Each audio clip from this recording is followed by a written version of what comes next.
A Receita Federal, o Ministério Público e policiais civis, militares e federais apresentaram hoje ao país resultados concretos da união de esforços no combate ao crime organizado e revelaram aos brasileiros como facções como o PCC se infiltraram pela força em todos os setores da economia brasileira, na agricultura, na indústria, no comércio e no setor financeiro. Essa edição começa com a ação de mais de 1.000 agentes públicos logo cedo em 8 estados da federação. Ainda era madrugada quando parte da força-tarefa se reuniu no prédio da Rota da Polícia Militar na capital paulista. No grupo, Ministério Público de São Paulo, policiais federais, civis e militares, Ministério Público Federal, Receita Federal, Agência Nacional do Petróleo, Secretaria da Fazenda e Planejamento e Procuradoria-Geral de São Paulo. A Operação Carbono Oculto mobilizou 1.400 agentes em 8 estados, que cumpriram 348 mandados de busca e apreensão. Eles apreenderam computadores e pastas com documentos na zona oeste do Rio de Janeiro, em empresas de armazenagem e distribuição de combustíveis do polo de Senador Canedo, região metropolitana de Goiânia, e no interior de São Paulo. Eu compreendo que hoje é o dia da maior ação do poder público brasileiro contra o pilar financeiro do crime organizado no Brasil. Não apenas por conta dos valores envolvidos, só nessa operação aqui nós estamos falando aí de mais de 50 bilhões de reais que foram movimentados pelo crime organizado, não apenas pela complexidade, mas principalmente por conta da cooperação entre os órgãos de Estado. Outras 2 operações da Polícia Federal aconteciam ao mesmo tempo. Na Quasar, os agentes cumpriram 12 mandados de busca e apreensão. Na Operação Tank, outros 42. No Paraná, no interior de São Paulo e no Rio de Janeiro. 6 pessoas foram presas. Outras 8 estão foragidas. Entre os foragidos estão Mohammad Hussein Murad, conhecido como João, Primo ou Jumbo, e Roberto Augusto Leme da Silva, o Beto Louco. A Polícia Federal considera os 2 os chefes do esquema. Os alvos nas 3 operações foram pessoas físicas e empresas envolvidas em fraudes e em lavagem de dinheiro no setor de combustíveis.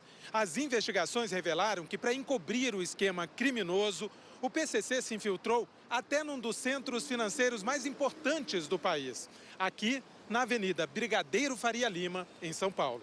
Policiais apreenderam documentos, computadores de empresas, fintechs e fundos de investimentos em escritórios da região. As investigações apontam que, por meio das empresas, o PCC conseguia camuflar a origem e o destino do dinheiro. Entre os crimes investigados estão adulteração de combustíveis, lavagem de dinheiro e sonegação de impostos. Desde o fim da década de 1970, os brasileiros se habituaram ao uso do etanol como combustível. Em meio século de história, o álcool alimentou uma cadeia enorme de empregos e empresas. Esse mercado gigantesco despertou a cobiça do crime organizado, que se infiltrou em todas as etapas da cadeia de produção, inclusive com a adulteração da qualidade do produto. O esquema descoberto pela investigação começava com a importação via Porto de Paranaguá, no Paraná, de 2 produtos estratégicos. A nafta, um derivado do petróleo, e o metanol, um composto químico usado em tintas e plásticos. Oficialmente, essa importação tinha como destino a indústria química e os fabricantes de biocombustíveis. Mas, na prática, os carregamentos eram usados para batizar gasolina e etanol, o que é ilegal. Fiscais da Agência Nacional do Petróleo fotografaram, em junho deste ano, esse caminhão-tanque carregado de metanol. O caminhão ficou 3 dias estacionado na zona leste de São Paulo. Pouco antes de voltar a circular, a placa que identificava o carregamento de metanol foi substituída por outra, usada no transporte de etanol, o álcool vendido nos postos de combustíveis. Só naquela noite, segundo a ANP, o caminhão descarregou o produto em 4 postos de combustíveis de São Paulo. Os investigadores afirmam que este flagrante exemplifica como o grupo criminoso usava o metanol para adulterar a gasolina e o etanol vendidos em postos pelo país. O prejuízo para o consumidor é imediato. Além de pagar por um produto e levar outro, o metanol ainda danifica o motor do carro. O metanol é um solvente químico extremamente tóxico, extremamente perigoso, que tem restrição na ANP para conter apenas 0,5% em combustíveis, por exemplo, na gasolina. Não obstante, fiscalizações no estado de São Paulo apontam alguns postos com até 90% de metanol, o que é extremamente arriscado para as pessoas, para os veículos, para o meio ambiente. A Receita Federal identificou cerca de 1.200 postos de combustíveis vinculados ao grupo, de bandeira própria e de bandeira branca, que movimentaram mais de 54 bilhões de reais, mas só pagaram 90 milhões de reais em impostos, um indício claro de sonegação. Segundo a Força Tarefa, o combustível era vendido pelo grupo Aster e Copap e transportado por caminhões da G8 Log. Apesar de ser do ramo de transporte, os investigadores afirmam que a G8 Log não tem nenhum caminhão registrado no nome dela e usa empresas em nome de laranjas. Ainda segundo a Força Tarefa, a frota a serviço desse grupo é de mais de 1.000 caminhões. Quem se apresenta como dono da G8 Log é Mohamed Hussein Murad. Há mais de 10 anos, investigações do Ministério Público de São Paulo colocam o empresário como chefe do esquema de sonegação fiscal, lavagem de dinheiro e adulteração de combustíveis. O crime organizado se apoderou de propriedades em cada etapa do setor do etanol. Fazendas produtoras de cana-de-açúcar, usinas fabricantes de álcool, distribuidores de combustível. Em muitos casos, as compras foram mediante ameaças e a preços menores do que os valores reais. O PCC se aproveitou da crise das usinas de etanol no interior de São Paulo na década passada para se infiltrar nesse mercado. Segundo a PF, o PCC usou laranjas para colocar dinheiro nessas empresas. Mas o Jornal Nacional apurou que no setor de cana e açúcar têm sido comuns os relatos de que a facção ameaça os proprietários para que vendam usinas e terras. No ano passado, a polícia prendeu 6 suspeitos de iniciar incêndios criminosos em plantações de cana. A Força Tarefa afirma que a facção comprou por meio de fundos de investimento ou de laranjas pelo menos 5 usinas. Entre elas, gigantes do setor, mas que o verdadeiro beneficiário era Mohamed Hussein Murad. Mohamed e Roberto Augusto Leme da Silva, o Beto Louco, são apontados como os chefes da organização criminosa que dominou parte da cadeia de produção de combustíveis.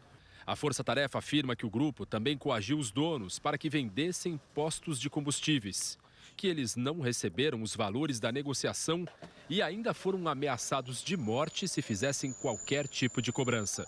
Segundo a PF, Mohamed Hussein Murad também está ligado a controladores de um dos terminais no Porto de Paranaguá, no Paraná. A Receita Federal identificou que o grupo adquiriu vários bens de luxo ao longo dos últimos anos, como 6 fazendas no interior de São Paulo, avaliadas em 31 milhões de reais, e uma casa em Trancoso, na Bahia, comprada por 13 milhões. É claro que a gente precisa prender essas pessoas, é óbvio que a gente tem que estar em portos, aeroportos, fronteiras, apreendendo drogas. Mas o que realmente vai nos fazer atingir o coração desse sistema criminoso é o sufocamento financeiro. Portanto, a importância de a gente trabalhar no rastreamento do esquema financeiro de todo esse grupo organizado. É isso, os mesmos criminosos que sonegam bilhões de reais em impostos precisam lavar esse dinheiro, dar aparência legal a essa fortuna. Isso foi possível com um tratamento diferenciado que a legislação dá aos bancos e às fintechs. Segundo os investigadores, o PCC usava a fintech BK Bank para operar o dinheiro ilícito e recorria às chamadas contas bolsão. Nesse tipo de conta, a fintech não precisa informar às autoridades o nome dos clientes e os valores que eles movimentam. Conta bolsão é um problema, porque a fintech atua com os diversos clientes, ela tem uma conta numa instituição financeira, num banco comercial, como nós conhecemos, mais tradicional.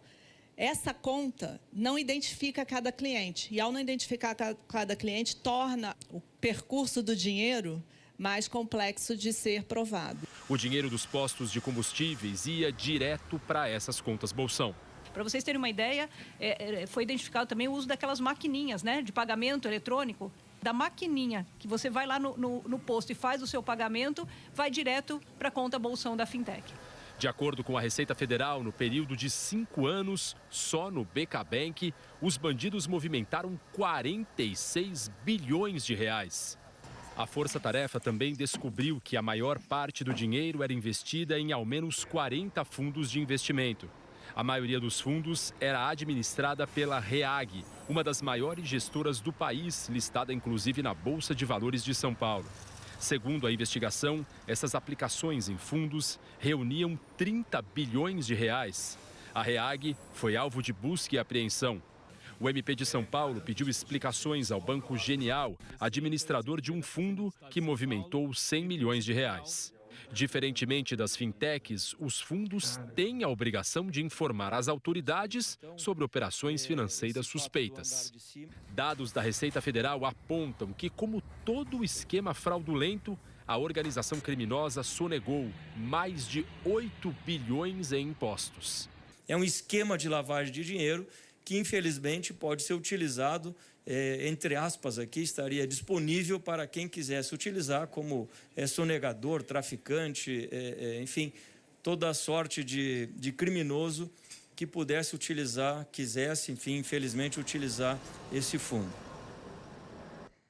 Entidades do setor do álcool declararam apoio irrestrito às operações contra a atuação do crime organizado.